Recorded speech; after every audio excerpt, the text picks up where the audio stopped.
Hey, Scott Jordan here with Mark Warner. It's Jancast number 92. What's with the mask? Well, we need to figure out what our favorite mask is. Let's have a mask removal. Well, what do you think of the green one? Well, it's got a nice It's advertising. It's good branding. It's advertising. Yep. and then I got this one. This one's from Costco. It's kind of like a neoprene thing. This one's pretty nice. I like this a lot, but it's not adjustable. And then this one's Mark, this is the ultimate, right? Well, this black one here makes me feel stylish and chic. No, I actually Chic, like huh? it because it's lined. Yep. And quite comfortable. Yep. And ultimately, we boil down to our disposable N95, KN95 masks. Yep. And as a glass wearer, this one in particular is pretty good because it's got the metal thing at the top, which some of them don't, which makes it stops your glasses from steaming up. So my glass test steamer. Oh, that must be the CDC calling, Mark. We'll get back to them.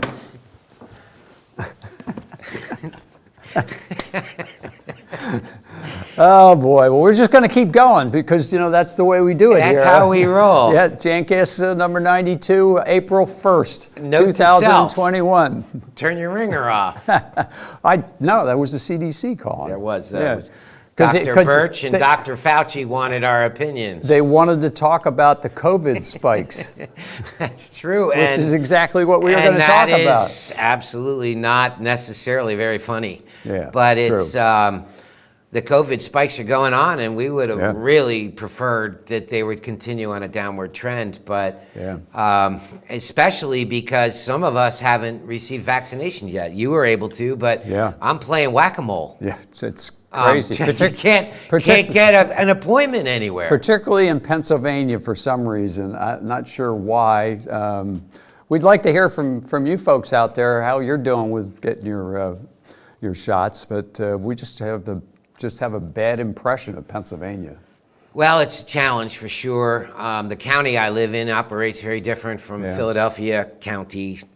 Greater Philadelphia. The counties are actually competing with each other in Pennsylvania. And there's 5 locations in the county I live in, and I've spent probably 6 hours or longer between myself and others in my family trying to get appointments. Yeah. And it's not happening. Yeah. So the big news, though, is that by April 19th, the president did state that everybody would be qualify for it, so we don't have to go through the 1A, 1B, 1C phases. So that's kind of cool, but one of the other things we're really worried about is it's spring, and that causes a migration. Yeah. Well, we got the spring breakers that went to Florida, and then we have the snowbirds that are coming back from Florida, so we have a double whammy potential. Well, with what happened in Florida on the news this past week with literally close to a riot condition of spring breakers and having to be broke up by police and SWAT teams and stuff, I was stunned by that. I don't remember ever seeing anything like that in my life. But I did notice that very few masks were present, so they're all returning home to somewhere that isn't Florida, probably. And all those young people at spring break probably haven't gotten vaccinated because they're not eligible to get vaccinated as of yet. Right. Yeah. So it's kind of like a double whammy there. But so those are, I think, that generation's called the millennial or the Z or the X or the Y. No, Generation C. Generation C is the people that got born last year, right? That'll be Generation C. Like COVID? And like Quarantina? Yes. Those of you who haven't seen that show, I don't remember what Jancast it was, but we talked about New Zealand. There's a whole bunch of babies being born during the shutdown because in New Zealand, they just shut the whole country down. They didn't say, no, you can't have so many people in a restaurant. They just said, that's it, we're closing the whole country. And what do people do when they can't go out? They make babies. So the names were pretty funny, though. The one that really struck with me was Quarantina. Quarantina. 20 years from now. Oh, right. Quarantina, that's an interesting You must have been born in 2020. if people remember it. Yeah. So a lot of stuff going on. Remember quad allocation or the whole quad thing? Yeah, well, like good news is that the quad allocations are over. And that quads are now becoming much more readily available than they have been for the last 12 months. At a higher price, coincidence. Coincidentally. I'm sure it's a coincidence, but allocations no longer, you can buy as much as you want, but the price went up. So now we've got the Texas storm. And that had an effect. Yes, which we talked about in last week's show. So that's affecting things like floor finish and strippers because of the unique solvents that are required to make polymer. And some of those solvents are actually just used in strippers, too. Yeah, it's a shame because we're kind of seeing a little bit of, I guess the best way to describe it is hoarding. Or attempting to hoard, people buying like a year's supply of floor finish and stripper, even though they don't actually need it. That's not going to be good for things in general, because we have enough supply to pretty much fulfill orders that were placed, the same amount of orders that were placed last year. But if people buy 3 times the amount for no good reason, this is not going to be like the quat situation. Yeah, the good news on this is that I think our valid expectations are that it's not going to last for a year. Yeah, maybe a couple of months. A couple of months while Texas retools. Yeah, except then, just when we thought Texas was enough, we have, what's the name of the ship? I can't remember. Evergreen, the one that blocked the Suez Canal. Beautiful job too, by the way. I mean, if you're going to do it, block it from both ends, so you can't pull it out. Right? So, I think I've accidentally beached a few boats in my day, but never won the size of the Empire State Building. But the scary thing while that was blocked that made me pause was that the ship was apparently starting to bow. Yeah. Because the weight was being held by the aft and the stern. And all the, 250 million tons or whatever it was, were pressing down on the keel. And all I kept thinking is, if this boat splits in half, they'll have to dig a new canal around it.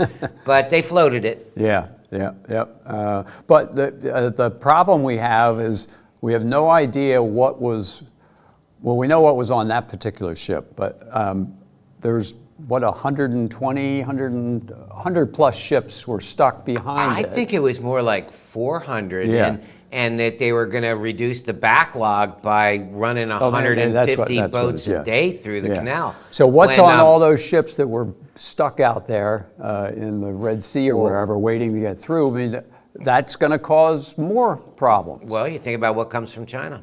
Bottles, caps, sprayers, masks.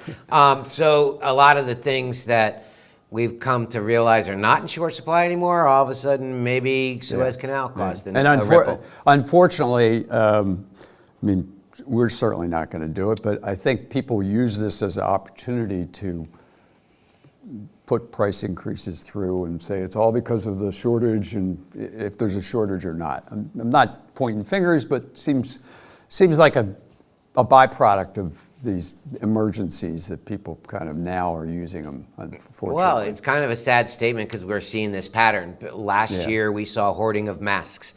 And those people that did that were vilified by the press. And then we experienced a little bit of that with quats, disinfectants, people buying 10 times more than they bought the entire previous year. People with storage units full of hand sanitizers and stuff, and they're selling them at a premium. Yeah, and they were those that were caught by the press and the media were somewhat vilified for that action. And so we worry about that with floor finish. We worry about that as it relates to what impacts the Suez Canal will have. So, that kind of what the world that we live in. Yeah. So hey, great show. All really good positive stuff. We got to turn this around. Well, the good news is it's spring. It is spring, it's and we're welcoming back the spring breakers. Oh yeah, we're going down the negative hole again. Yeah. I'm feeling good. I didn't wear my vest today because it's nice and warm outside. So I mean, that's a positive. But I never take my jacket off. I mow my grass in my jacket. we're all going to be able to go outside, not freeze. I mean, there's a lot of good positive things coming. The economy's coming back. People are going back to work. The unemployment rate's down. So there's a lot of good positive stuff going to happen. And those that live and breathe by FTW, Forever Two Wheels, will be happy to get their bikes back out. Yes, yeah, electric or not, right? So we have a cleaning tip to end our show today. So should we set the stage on this? Yeah, set the stage on what we're going to show. So very often people will say, I've got spots that are reoccurring, and they think it's due to the spot wicking up because they never fully removed it. Spots in your carpet. Spots in the carpet. Not on your face. Not on your head. Yeah, sure. Well put. Yes. So when spots reoccur in carpeting, the common blame goes to wicking because it wasn't properly spotted in the first place. Yet through the years, we've done a lot of studies on that, and we know that a lot of spot reoccurrence, more than half, is directly related to fresh soil being redeposited on the location of the spot that was removed. So it's not, in fact, wicking up, but it's fresh soil. And the causes of that can be sticky, tacky residues that are left behind by the spotting agent. If the spotting agent was an encapsulation chemistry, it could, in fact, leave a residue. Think about the sticky surfaces you find on a sink below a hand soap dispenser that drips. The other thing that can cause it, though, is moisture. And that's what we wanted to show you, is that you can pull a spot out of carpet yesterday and use a moisture meter and detect, even though it looks normal, you can detect there's still moisture in there. And what's that moisture doing? It's acting like a villain to attract fresh soil off the soles of shoes and to make it look like that spot is wicking back when in fact it's a brand new spot. Yep. So this little video show you how the moisture meter is able to detect that in the carpet. So let's take a look at that.